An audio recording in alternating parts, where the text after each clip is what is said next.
Rank 120. ജില്ല. പത്തനംതിട്ട. ആ. പത്തനംതിട്ട ജില്ല. ഉം. എന്താ പഠിച്ചതെന്ന് ചോദിക്കുമ്പോ ആ സമയത്ത് ഉം. എനിക്ക് തോന്നുന്നു PSC പുതിയ പാറ്റേണിൽ നടക്കുന്ന ഉം. രണ്ടാമത്തെ പരീക്ഷ എന്തോ ആയിരുന്നു. അപ്പം ഉം. നമുക്കൊന്നും എങ്ങനെ ക്വസ്റ്റ്യൻ ചോദിക്കുമെന്നൊരു ഐഡിയ ഒന്നും ഇല്ലായിരുന്നല്ലോ. അതെ. എന്തായിരിക്കും എന്നുള്ള ഒരു ഐഡിയ ഒന്നും ഇല്ലായിരുന്നു. ഉം. അപ്പോ ആ ഒരു പ്രതീക്ഷയില്, അതായത് പിന്നെന്ന് വെച്ചാൽ അതിന് തൊട്ട് മുമ്പേ നടന്നൊരു പരീക്ഷയിൽ ഇതുപോലെ സ്കൂൾ ടെക്സ്റ്റ് ബുക്കിൽ നിന്നൊക്കെ ഒരുപാട് ക്വസ്റ്റ്യൻ വന്നിട്ടുണ്ടായിരുന്നു. ഉം. അപ്പം അതുകൊണ്ട് ഈ 8, 9, 10, 11, 12 ആ ക്ലാസ്സുകളിലൊക്കെ സ്കൂൾ ടെക്സ്റ്റ് ബുക്കിന്റെ അത് വെച്ചുള്ള ഒരു മറ്റേ ലക്ഷ്യമൊക്കെ ഇറക്കുന്ന ബുക്കുകളില്ലേ, ഉം. അതായത് സമ്മറി വെച്ചിട്ട്, സമ്മറി എല്ലാം ഉള്ള ഉം. കണ്ടൻസ് ആയിട്ട്, ഉം. സോഷ്യൽ സയൻസ്, സയൻസ് അതെല്ലാം. ഓക്കെ. അപ്പം അതെല്ലാം വൃത്തിക്ക് പഠിച്ചു. ഉം.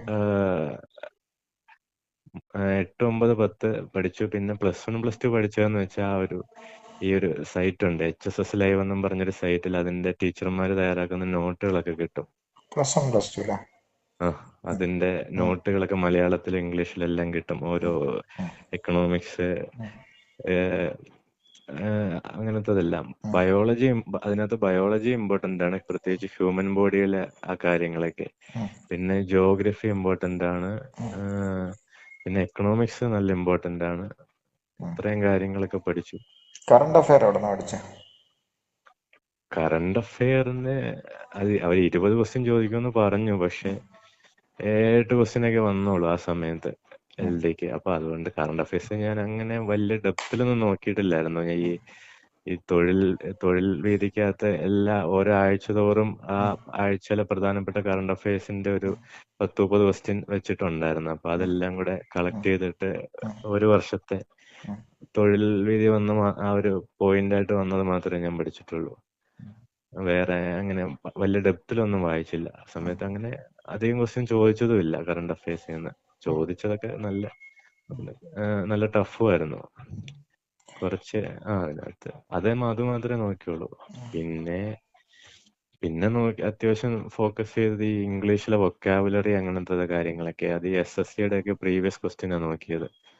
ഈ synonyms, antonyms, idioms, one word substitution അങ്ങനത്തതൊക്കെ SSCയുടെ പ്രീവിയസ് നോക്കി. പിന്നെ ഈ ഇംഗ്ലീഷ് ഗ്രാമറിന്റെ റൂൾസ് ഒക്കെ, കുറച്ച് ഇമ്പോർട്ടന്റ് ആയിട്ടുള്ള റൂൾസ് ഒക്കെ, കോൺകോഡ് അതിന്റെയൊക്കെ റൂൾസ് ഒക്കെ നോക്കിയിരുന്നു.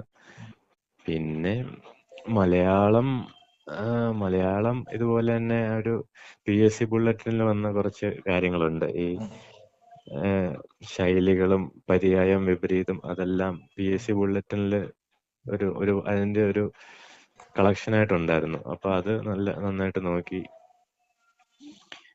പിന്നെ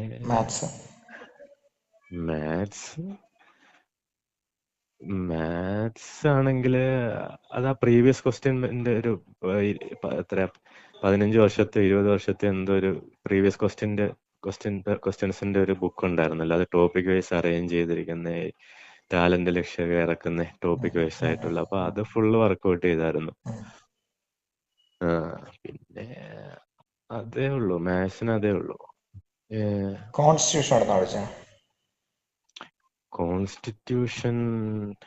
കോൺസ്റ്റിറ്റ്യൂഷൻ മെയിനായിട്ട് പഠിച്ചത്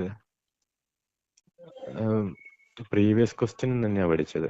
പിന്നെന്ന് വെച്ചാൽ അതിന്റെ ഒരു ഈ നോട്ട്സ് ഉണ്ടായിരുന്നല്ലോ, അതായത് +1 പൊളിറ്റിക്കകത്ത് കോൺസ്റ്റിറ്റ്യൂഷന്റെ ഒരുവിധം കാര്യങ്ങളൊക്കെ അതിൽ പറയുന്നുണ്ട്. അപ്പൊ അതിന്റെ നോട്ട് ഉണ്ടായിരുന്നു. പിന്നെ ഈ മറ്റേ ഓരോ ഇൻസ്റ്റിറ്റ്യൂട്ടുകാർ ഇറക്കുന്ന ഈ സിവിൽ സർവീസ് അക്കാഡമികളൊക്കെ ഇറക്കുന്ന കോൺസ്റ്റിറ്റ്യൂഷന്റെ കണ്ടൻസ്ഡ് സമ്മറി എന്നൊക്കെ പറഞ്ഞിട്ടുണ്ടായിരുന്നു. അപ്പോ അത് നോക്കി. അതായത് ഫുൾ കോൺസ്റ്റിറ്റ്യൂഷൻ ലക്ഷ്മികാന്തിന്റെ ഒക്കെ സമ്മറി ഒരു 50 പേജിലൊക്കെ ഇറക്കുന്ന ടെലഗ്രാം ചാനൽസിലൊക്കെ കിട്ടും.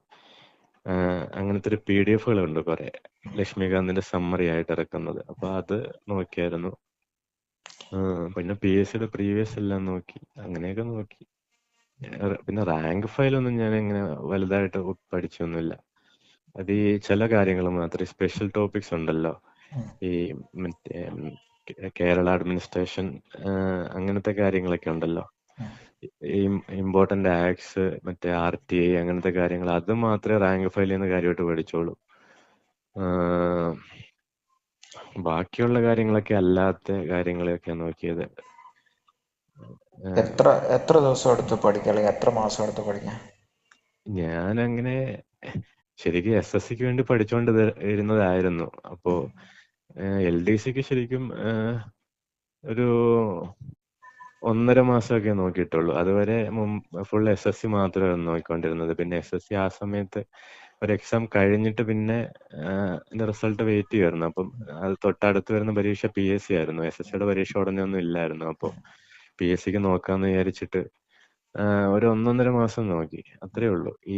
എനിക്ക് ശരിക്കും ആ ഒരു ഫസ്റ്റ് പാറ്റേൺ മാറിയിട്ടുള്ള ഫസ്റ്റ് പരീക്ഷ ആയതുകൊണ്ടേ ആ ഒരു സ്കൂൾ ടെക്സ്റ്റ് ബുക്കിൽ നിന്ന് ഒരുപാട് ചോദിച്ചത് കൊണ്ടാണ് അത്യാവശ്യം നല്ല മാർക്ക് കിട്ടാൻ പറ്റിയത്. ആ ഒരു ഒരുപാട് ക്വസ്റ്റ്യൻ ടെക്സ്റ്റ് ബുക്കിൽ നിന്ന് അതേപടി ചോദിച്ചു.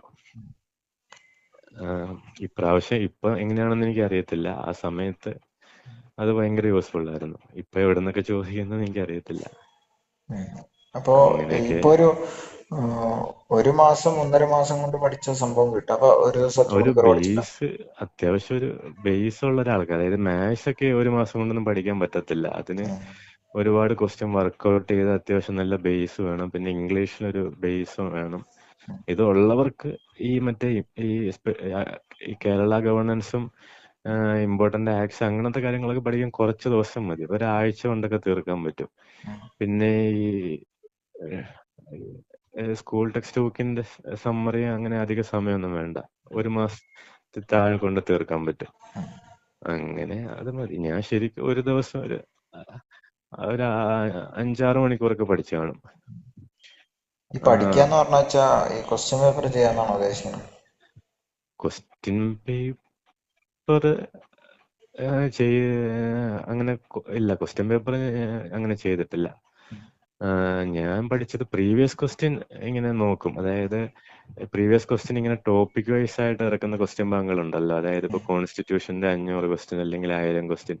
അപ്പൊ അത് ഓരോ ക്വസ്റ്റ്യനും ഇങ്ങനെ നമ്മൾ നോക്കും. ഇങ്ങനെ ക്വസ്റ്റ്യൻ വായിക്കും, ആൻസർ സ്വന്തമായിട്ട് ചെയ്യാൻ നോക്കും, ഇങ്ങനെ ടിക്ക് ചെയ്ത് വെക്കും. എന്നിട്ട് ഒരു 100 ക്വസ്റ്റ്യൻ ആകുമ്പോഴത്തേക്ക് അതിന്റെ ബാക്കിലുള്ള ആൻസർ കീ വെച്ചിട്ട് എത്രണ്ണം ശരിയായി എന്ന് നോക്കും. അല്ലാതെ മോക്ക് ടെസ്റ്റ് ഒന്നും ഞാൻ അങ്ങനെ എഴുതിയിട്ടില്ല. പക്ഷെ പ്രീവിയസ് ക്വസ്റ്റ്യൻസ് ഒക്കെ നല്ലതായിട്ട് വായിച്ചിട്ടുണ്ട്.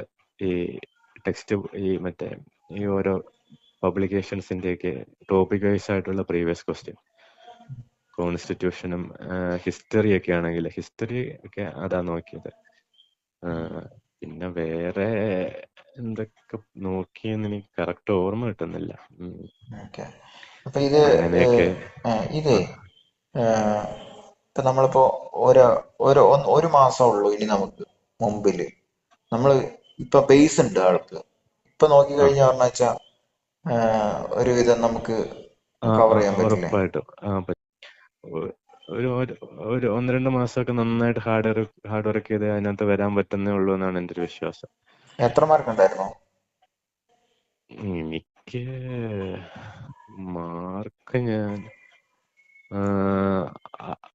മാർക്ക് ഞാൻ ഓർക്കുന്നില്ല. ഏകദേശം ആ ഒരു സമയത്ത് 65 66 അങ്ങാണ്ടാണെന്ന് തോന്നുന്നു. അന്ന് എല്ലാവർക്കും മാർക്ക് കുറവായിരുന്നു. കാരണം ഈ പാറ്റേൺ മാറിയുള്ള ആദ്യത്തെ പരീക്ഷ ആയതുകൊണ്ട് അതിൽ നിന്ന് ഫസ്റ്റ് റാങ്ക് ഒക്കെ 71 എന്തോ ആണെന്നുണ്ട്. അപ്പോ പക്ഷെ ഇപ്പം എല്ലാം കോമ്പറ്റീഷൻ ഒക്കെ മാറിയിട്ടുണ്ടായിരിക്കും, വ്യത്യാസമായിരിക്കും. അങ്ങനെയൊക്കെയാണ്. പിന്നെ വേറെ എന്തൊക്കെ പ്രധാനപ്പെട്ട നോക്കി? എന്തായാലും താങ്ക് യു.